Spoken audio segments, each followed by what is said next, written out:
In this exercise, we will cut the reference into pieces and draw each piece separately over the next 9 videos. This method helps identify mistakes and improve skills in shading and proportion. Following this series, I will take these pieces and show you how I use them as building blocks to create new expressive works. Grab this reference from the description below and let's get started. I'm so happy you're here taking part in this challenge. This is now piece 6. If you've done the others, you will be knowing quite well about my routine of starting out with some graphite powder like I'm doing here. I've just got a bit of that sanded graphite on the side here on my little sanding block, and I'm adding this in. This is a great alternative to sketching out outlines because it is so easy to erase, and it really gives me the freedom to make all the mistakes I need to make at this stage.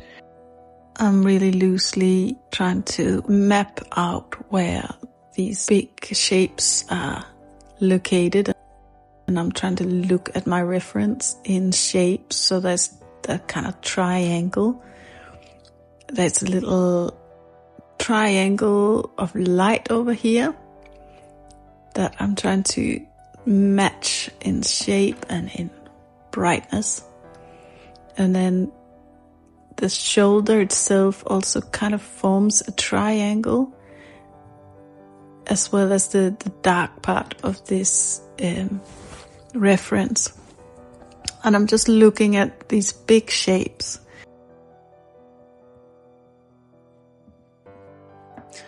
And I'm trying to get them into position here, but it's all super soft and easy to change. Just getting the top of the hair in here, or the top of this piece, which actually starts just above the ear and down to the top of the shoulder here. Just looking at the shapes I'm putting in, I'm trying to notice if I am getting everything in the right place. It's time for my PanPastel. There's a lot of dark tones in the picture here, so I think I'll just come in and start adding these shapes in. Starting in the middle and just trying to figure out exactly where the base of the head kind of comes out from the back of the neck, and it forms a bright triangle, like a bigger triangle, where you see some of the tufts of hair, where that area where they will be inside of. But I'm just getting the bigger tufts of hair in here. And there is also a dip in the neck where the shoulder curves around.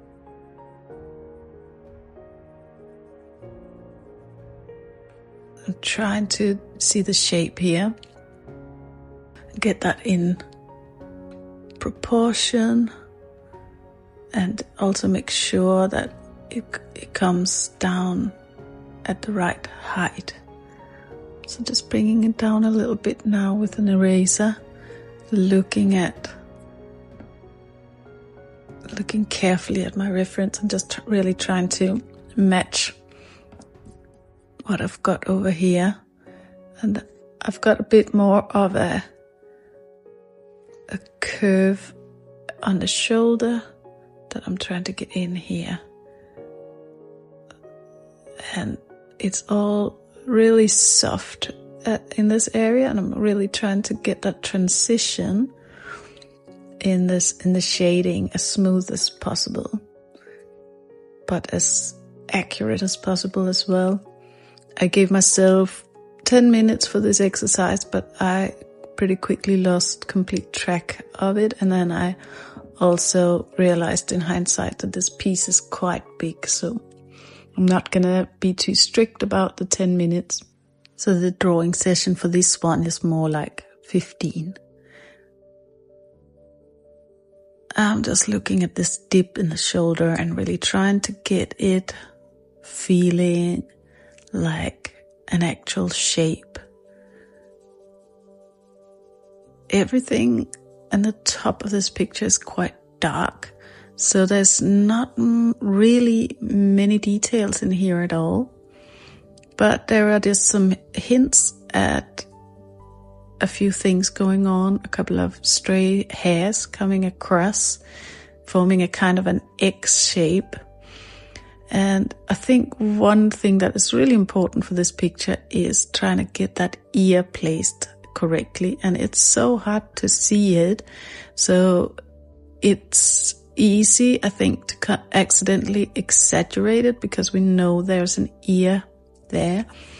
And as I'm adding it in here, it's way exaggerated in the beginning, and I'm just trying to decide exactly what level that ear should be placed on, and then I'll just knock it back a little later on.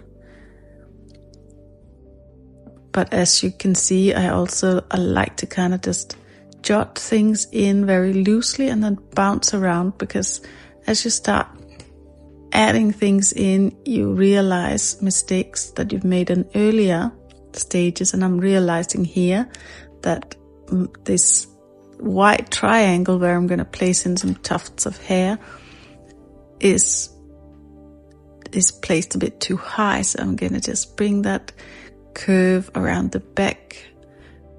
I'm going to bring it down so that I can match it a bit more closely with the reference. Back to the ear again.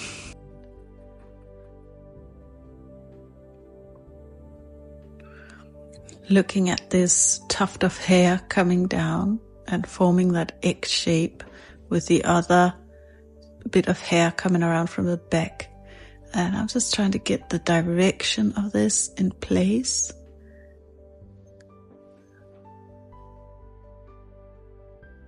I'm looking at the reference, trying to decide if I'm getting this in the right place.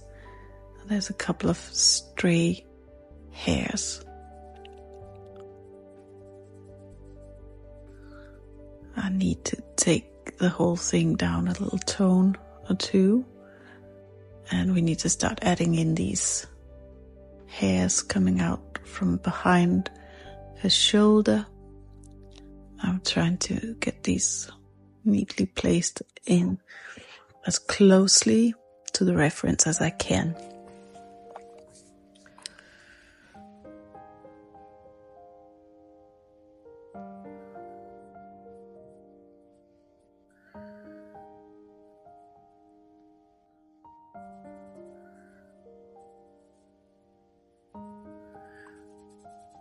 Just getting that dark in around the ear, and that will help me know if I've placed the ear in the right position here. And exaggerating a little bit on the X.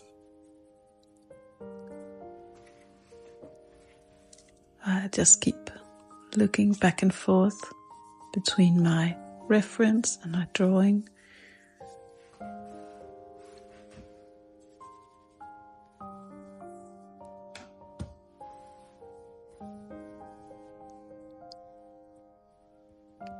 The shoulder is a little bit lighter, so I'm just going to make it come out a little bit by using the kneaded eraser.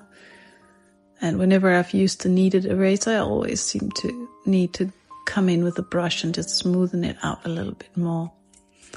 So the kneaded eraser I always use together with a brush. I'm just bring the brush in to kind of just soften the marks that the eraser would leave behind. This is my Tombow Mono Zero to just really sharpen up this little area of light, which is very important for getting that neck feeling real. It's quite interesting watching myself draw, and I can see I'm making a few mistakes as I'm looking at what I'm doing and not actively engaged in the actual drawing process. But some of the mistakes that I'm noticing right here is that those little tufts of hair have left a little bit of a too big gap towards the edge at the back of the head. And I just thought that was an interesting observation. But I'm looking at that, there's a bit of a lightening coming right from the ear right down to the neck. And I am not sure what the medical terms for this is, but that is some kind of a tendons running from the neck all the way down and meeting at the collarbone. And I'm trying to get that highlight in place for this part. But as always, I bounce around a little bit, and now a bit of work on the hair.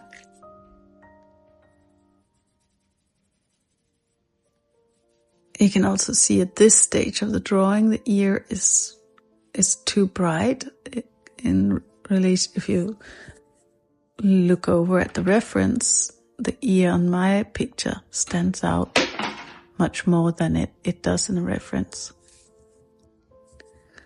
I'm going to try to tweak these hairs a little bit and get it feeling like it does on the reference as much as I can. So it's time to come in with some darker tones now. I think I'm satisfied that it's reasonably well placed, and my pastel pencil is always the go-to tool for just getting that all the tones down a notch at the end.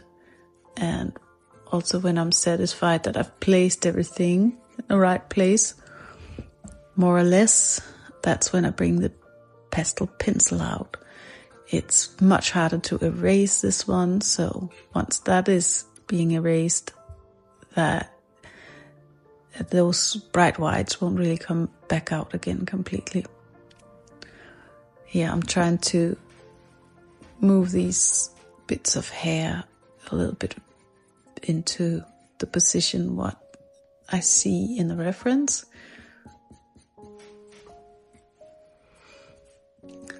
And get everything in the right place. And now just adding in that layer of extra dark tone, getting down into the velvety blacks here, and just trying to match it as closely as I can. Also this PanPastel, the pastel pencil will give me a few details, a few of these stray hairs. Get those in place as well.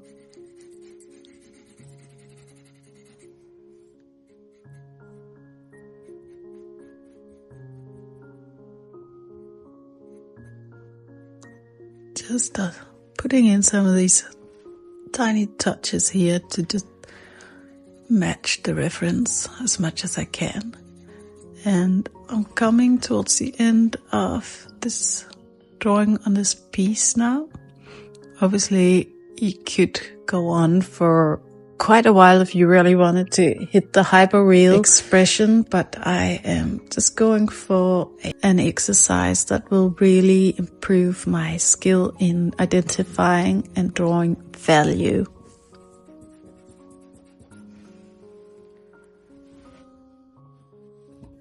So I'm getting closer to being satisfied that I'm getting there now with this piece of the puzzle. Just giving it a little once over with my finger here to just bring that tone down a little bit more before it's time to check this piece of the puzzle up against the red. Just a little bit of tweakery, a little bit back and forth here before I bring it into the big picture and see what we've got. I definitely could have done a little bit better with proportion in this picture and all over, but I would encourage you that if you are doing this and you're finding that you're making mistakes, you could do some of the pieces of the puzzle again and again. Also, if you are doing this challenge, I would really like to encourage you to share your piece on my community when you've done all the pieces, and share what you've got. It would be really, really interesting to see. And I know some of you out there watching these are highly skilled, so it would be inspiring to see what you come out with. But yeah, it's almost time to check this piece now, so that I can move on to the rest of the pieces of this puzzle.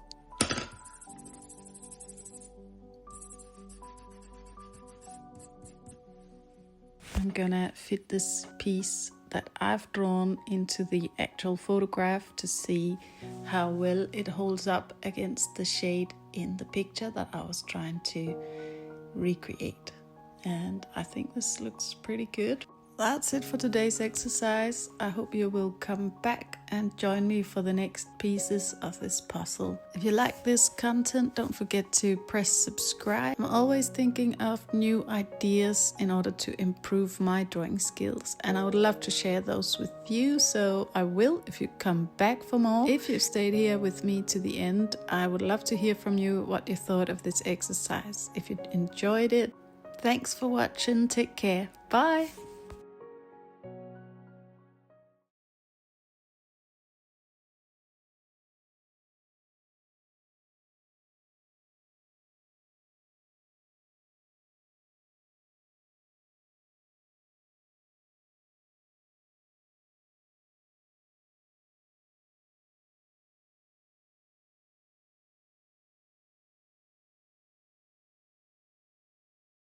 Thanks for watching. Take care. Bye.